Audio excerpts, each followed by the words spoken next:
একজন প্রেমিক যখন তার প্রেমিকাকে সংজ্ঞায়িত করেন, মেগাস্টার শাকিব খান এবং শাবনূর জুটি, এই জুটিটা এত ভালো একটা জুটি। আজকের ডেটে দাঁড়িয়েও প্রচুর কমেন্ট আসে যে মেগাস্টার শাকিব খানের সঙ্গে আবার শাবনূরকে আমরা দেখতে চাই। অনেকেই এটা লেখেন। সিনেমার নাম ফুল নেব না অশ্রু নেব, গানটার নাম হচ্ছে দুধে আলতা বদন তোমার। তোমরা এর আগের যে আমি গানের রিয়াকশন ভিডিওটা বানিয়েছিলাম, সেই রিয়াকশন ভিডিওতে অনেক সাকিবিয়ান ভাইরা বোনেরা অনেকগুলো গানের রিয়াকশন দেওয়ার জন্য কমেন্ট করেছো। আমি কথা দিচ্ছি প্রত্যেক দিন অ্যাটলিস্ট একটা করে হলেও রিয়াকশন ভিডিও আমরা আনবো, তার থেকে বেশি পারলে তো ডেফিনেটলি আরো বেশি করে আনবো। আজকে আমাদের মনে হলো যে শাবনূর জির সঙ্গে মেগাস্টার শাকিব খানকে এত মানুষ পছন্দ করেছে একটা সময়, বা এখনো পছন্দ করেন, তো আজকে ফুল নেব না অশ্রু নেব সিনেমার এই গানটার রিয়াকশন করা যাক। চলো তাহলে একদম দেরি না করে ভিডিওটা শুরু করি। আর তোমাদের সবার কাছে একটাই অনুরোধ, সাকিবিয়ান ভাইরা বোনেরা, তোমরা কোন গানের রিয়াকশন ভিডিও দেখতে চাইছো সেটা কমেন্ট করে কিন্তু জানাতে পারো। একেবারেই বকবক না করে ভিডিওটা শুরু করা যাক। এই গানটার ভিউজ 83 মিলিয়ন আমরা দেখতে পাচ্ছি। এই যে 83 মিলিয়ন, 7 ইয়ার্স আগে এই গানটা আপলোড হয়েছে।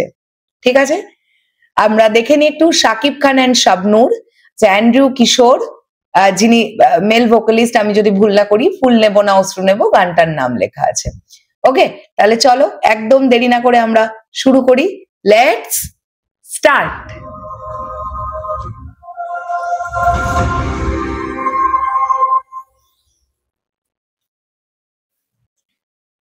ভীষণ মিষ্টি লাগছে। আচ্ছা, আমি এই জন্যই আমি সেটাই ভাবি যে এত মানুষ এই জুটিটাকে পছন্দ করেন কেন? ম্যাজিক একটা আছে। শাবনূরজিকে দেখতে খুব মিষ্টি লাগছে এখানে, আর সাকিব ভাইয়ার সঙ্গে তাকে মানাচ্ছে, ভালো লাগছে দেখতে। চলো দেখি আমরা। এই গানটা বেসিক্যালি একজন প্রেমিক একজন প্রেমিকাকে সংজ্ঞায়িত করছে। তো ভালো লাগছে গানের কথাগুলো। আর যদি অ্যান্ড্রু কিশোর জি এই গানটা গেয়েছেন, তো ভালো লাগছে, ওনার গলাটাও ভালো লাগছে, শুনতে ভালো লাগছে, সাকিব ভাইয়ার সঙ্গে লিপে ভালো যাচ্ছে। টাইমিংটা দেখুন, যেভাবে শাবনূরজি ঘুরলেন, এবং ওই ব্যাপারগুলোই না ম্যাজিক্যাল। অ্যাকচুয়ালি ডিরেক্টর বা ডান্স ডিরেক্টর যিনি, তিনি নিশ্চয়ই সেখানে শুটিং এর সময় ছিলেন। এই যে টাইমিং গুলো, যে আমি এইটুকু সময় এই স্পিডটাতে ঘুরলে আমার এই পশ্চারটা আসবে, জাস্ট এই মোমেন্টটা, এটা ম্যাজিক্যাল মোমেন্ট। ভালো লাগলো, বেশ ভালো লাগলো। আগের কস্টিউমটার থেকেও এই গ্রিন কালার, সবুজ রঙের কস্টিউমটাতে ওনাকে আরো বেশি মিষ্টি লাগছে। সাকিব ভাইয়াকেও সুন্দর লাগছে দেখতে। সেই সময় না একটা প্যাটার্ন ছিল হিরোদের ড্রেসের, মানে হিরোরা মোটামুটি একই রকমের জামা কাপড় পরতেন। আগেরটাতেও আমরা দেখলাম যে একটা কাইন্ড অফ ব্লেজার টাইপের পরে আছেন মেগাস্টার শাকিব খান। আগের শটটা যেটা দেখলাম, এই বিস্কিট কালারটা, এখন আমরা যে ব্লুটা দেখছি, ব্লেজারেই আমরা তাকে দেখতে পাচ্ছি। কিন্তু ওনার এইখানটার কথাগুলো কেমন একটা মামা টাইপের ফিল দিল আমাকে। মানে আমরা বলি না, আমার মায়ের চরণ যেখানে পড়বে সেই মাটিটা ধন্য হয়ে যাবে, এইখানের কথাটা কেমন যেন একটা লাগলো। মানে ঠিক প্রেমিকার সঙ্গে গেল না ব্যাপারটা। পরের লাইনগুলো যাই হোক, আমার একটু মিসম্যাচ লেগে, মানে আর্টিফিশিয়ালি করানো হচ্ছে কিনা নাকি জেনুইনলি পড়ছে, বাট এই বৃষ্টিটা একটা আলাদা ফ্লেভার অ্যাড করেছে। হোয়াইট কালারের কস্টিউম শাবনূরজি, আর সাকিব ভাইয়া একটা মারুন টাইপের ব্লেজার।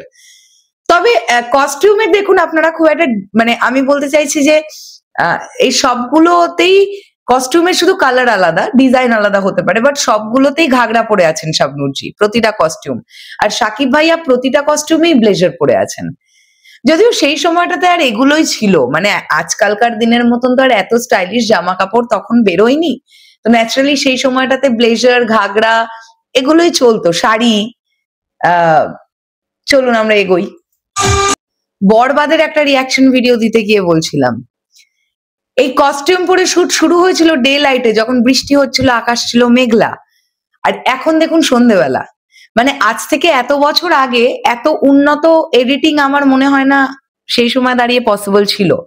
কাজে এটাই হয়েছে, নয় ডিরেক্টর ভেবেছিলেন আমি সকাল এবং সন্ধে দেখাবো, তিনি দুটো বেলাই দেখাতে চেয়েছেন। আদারওয়াইজ শুট করতে করতে সময় বেরিয়ে গেছে, সকাল থেকে সন্ধে হয়ে গেছে, এরকম একটা ব্যাপার। বাট এই যে এক্স্যাক্টলি আমরা যে সন্ধেবেলাটা দেখতে পাচ্ছি না, এটা পড়ন্ত বিকেল বা সন্ধ্যেই তো লাগছে, এটা এটা ভালো লাগছে দেখতে, বেশ ভালো লাগছে। আর ডাবিং একটু ল্যাক চলছে। এগুলো যদিও আজ থেকে অনেক বছর আগের ছবি, তো এত ডিটেলসে দেখা হতো না বা সময় থাকতো না, বা হয়তো অনেক রকমের প্রবলেমস থাকতে পারে, অনেক বেশি বাজেট হয়তো ছিল না সেই সময়, অনেক ব্যাপার থাকতে পারে। বাট আজকের ডেটে দাঁড়িয়ে এই এই ল্যাকিং গুলো খুব চোখে ধরা পড়ে। মানে আজকে তো আমরা খুব, ধরে নিন, অনেক আপগ্রেডেড হয়ে গেছি না আমরা প্রত্যেকে। তো এই ব্যাপারটা এইখানটাতে সাকিব ভাই আর ডাবিং একটু ল্যাকিং আছে। আমরা আরেকবার একটুখানি দেখি এই জায়গাটা, তাহলে বুঝতে পারবো। এই পুরো সিনটাতেই সাকিব ভাই আর ল্যাকিং ডাবিং চলছে। এগুলো কিন্তু অ্যাক্টরের দোষ নয়, হ্যাঁ, এগুলো ডিরেক্টরের প্রবলেম। উনি যখন এডিটর যখন এডিট করছেন, বা ডিরেক্টর তো সবসময়ের জন্য আছেন, উনি তো ক্যাপ্টেন অফ দ্য শিপ, তো এগুলো ডিরেক্টরকে দেখতে হয়। কিছুই না, যত পারফেক্ট হয় তত ভালো হয় না কাজটা। যাই হোক, এখন আর এগুলো হয় না। এখন আমরা রিসেন্ট টাইমে সাকিব ভাইয়ার সব ছবিই দেখলাম, এখন আর ডাবিং এ কোনো প্রবলেমই হয় না। ভালো লাগলো, খুব সহজ সরল কথা। একজন প্রেমিক তার প্রেমিকাকে ভীষণ ভালোবাসে, সে ডিসক্রাইব করছে। শাবনূরজিকে সাকিব ভাইয়ার সঙ্গে দেখতে ভালো লাগছে। আমি একটা জিনিসে খুব, আমার মানে কি বলবো, এটা আমি ভাবছি যে শাবনূরজি এখন কাজ সেভাবে করেন না কেন বাংলাদেশে, মানে উনি সিনেমা থেকে এতটা সরে কেন গেলেন? তোমাদের কি মনে হয় সেটা কমেন্ট করে জানাতে পারো। রঙ্গনা বলে একটা সিনেমা শুটিংও শুরু হয়েছিল, তারপরে ছবিটা শেলফড হয়ে গেল, আমি যতদূর যা জানি। শাবনূরজি এখন অস্ট্রেলিয়ায় থাকেন।